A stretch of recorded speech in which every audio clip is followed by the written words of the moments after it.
Hi అందరికీ. అయితే టమాటా చట్నీ గురించి కామెంట్ చేశారు కదా, టమాటా చట్నీ చూపించమని. అయితే టమాటా చట్నీ చూపిస్తున్నాను, ఎట్లా చేస్తున్నానో చూసి చేసుకొని కామెంట్ కూడా చేయండి. ఆయిల్ వేస్తున్నా.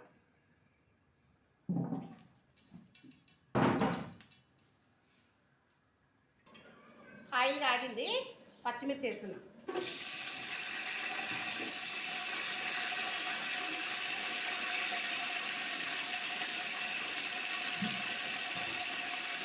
వేసిన తర్వాత కలుపుకోవాలి.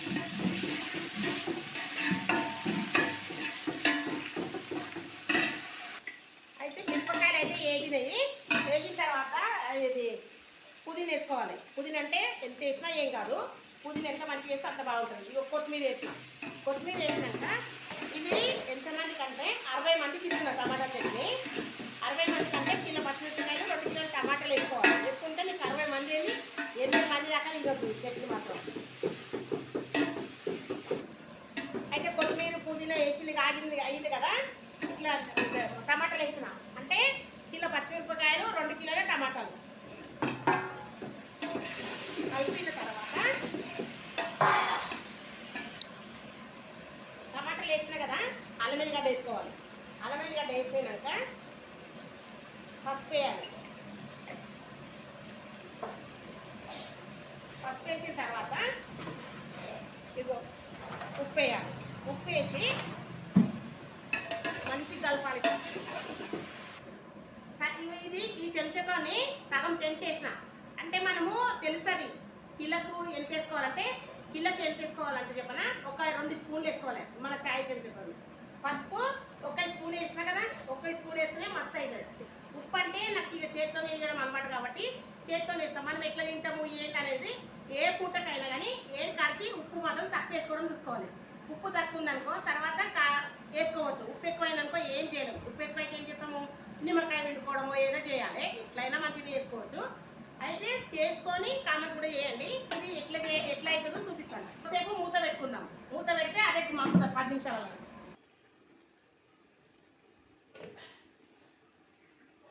అయితే ఇది టమాటా ఉడకబెట్టిన కదా, ఇది అయితే అయ్యింది. అయిన తర్వాత ఇగో చింతపండు వేసిన. చింతపండు ఎంత ఉంటుంది అంటే 100 గ్రాములు ఉంటుంది. 100 గ్రాముల చింతపండు వేసుకున్న తర్వాత ఇట్లా కలుపుకోవాలి. కలుపుకున్నాక మగ్గుతుంది. అయితే ఇలా నువ్వుల పొడికి వేయాలి. నువ్వుల పొడికి ఎట్లా వేయాలో నేను చూపిస్తాను చూడండి. ఇట్లా కలిపిన తర్వాత కొద్దిసేపు 10 నిమిషాలు ఉంచుకొని ఒక 10 నిమిషాలు మూత పెట్టుకుంటే మగ్గుతుంది.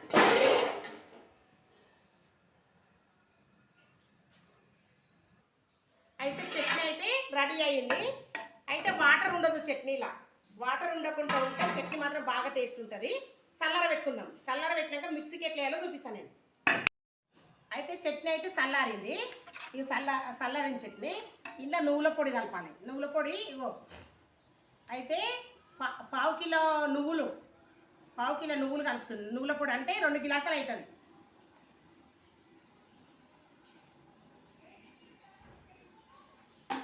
ఇక 2 గ్లాసుల నువ్వుల పొడి అంటే పావు కిలో కలిపిన తర్వాత మిక్సీకి వేయాలి. చల్లారినాక కలుపుకోవాలి. నేను వేయించడం చూపించలేను. ఎందుకు చూపించలేను అంటే వేయించి పెట్టా కాబట్టి చూపించలేను. కలిపిన తర్వాత ఇక మిక్సీకి వేస్తాను. మిక్సీకి ఎట్లా వేస్తానో చూపిస్తాను. అయితే ఇక ఇట్లా వేసుకోవాలి. ఒక్కటే చుట్టూ తిరగాలి. తిరిగితే మంచిగా అవుతుంది. ఎట్లా పడతానో చూడండి. నేను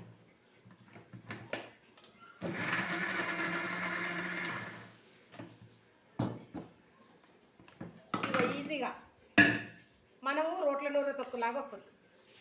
పచ్చలు ఇక సన్నం కాబట్టి వస్తుంది. ఇక ఇట్లా పట్టుకోవాలి ఎప్పుడు ఎవరైనా కానీ. చట్నీ అయితే ఇగో మిక్సీ పట్టిన ఇట్లా మనం రోట్ల నూరినట్టే నూరుతాను. నేను ఇట్లా సన్నం గంధంలాగా చేయను, చాలా బాగుంటుంది. నేను చేసే వంటలల్లా ఒకరికి ఇష్టం ఉంటుంది. ఒకరికేమో టమాటా చట్నీ అంటే ఇష్టం, చాలా ఇష్టము. ఒకరికేమో పాలకూర పప్పు అంటే చాలా ఇష్టపడతారు. ఒకరికేమో మసాలా వంకాయ అంటే ఇష్టపడతారు. ఒకరేమో సాంబార్ అంటే ఇష్టపడతారు. నేను చేసే వంటలల్లా చాలామంది నచ్చే వాళ్ళు చాలామంది ఉంటారు. ఇక నచ్చని వాళ్ళంటే 1-2 ఉంటారు అనుకో, అది కామని. కానీ నచ్చే వాళ్ళు మాత్రం చాలామంది ఉంటారు. నా చట్నీ కానీ ఏ కూరలు కానీ మీరు కూడా నేను చేసినట్టు మీరు చేసిరనుకో చాలా బాగా వస్తాయి. కానీ ఓపికతో చేయాలి. ఏదో చేసినాం కదా ఇట్లా చేయొద్దు. మన ఓపికతో మనసు మంచిగా పెట్టి చేసినాం అనుకో మంచిగా అవుతాయి. మనసు మంచిగా లేని మనం ఏది చేసినా కానీ మంచితనం ఏది రాదు. మనసు మంచితనం పెట్టుకొని మంచిగా చేయాలి. ఏదైనా చాలా బాగా అవుతాయి.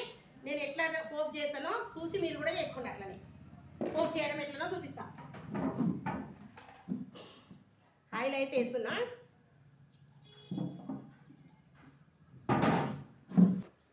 ఇగో జీలకర్ర వేస్తుంది, జీలకర్ర ఆవాలు వేసిన కదా.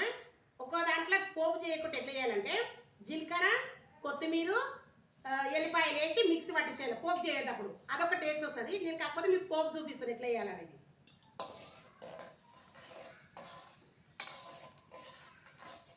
అయితే ఇగో ఎండుమిర్చి వేస్తున్నా. ఎండుమిర్చి ఇట్లా కలుపుకోవాలి. కలిపిన తర్వాత రెడ్గా అవుతాయి. ఇగో కలమకి వేస్తున్నా. ఇగో టమాటా చట్నీలకు ఇగో రెడీ అయ్యింది.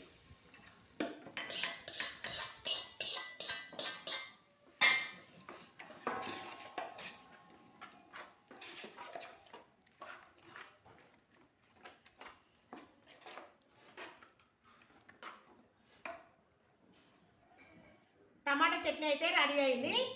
రోజు ఒక రెసిపీతో మీరు కామెంట్ చేయండి. రోజు ఒక రెసిపీతో మీ ముందుంటాను. ఏం డౌట్లు ఉన్నా కామెంట్ మాత్రం తప్పకుండా చేయండి. రోజు ఒక ఐటమ్స్తో మీ ముందుకు నిలబడతా. ఏది ఉన్నా కామెంట్ మాత్రం తప్పకుండా చేయండి. నేను చేసినట్టు మీరు చేసుకున్నారనుకో మంచి రుచి కూడా వస్తుంది. ఎంత మంచిగా అంటే అంత బాగుంటాయి. కామెంట్ కూడా చేయండి. రోజు ఒక రెసిపీతో మీ ముందుంటాం.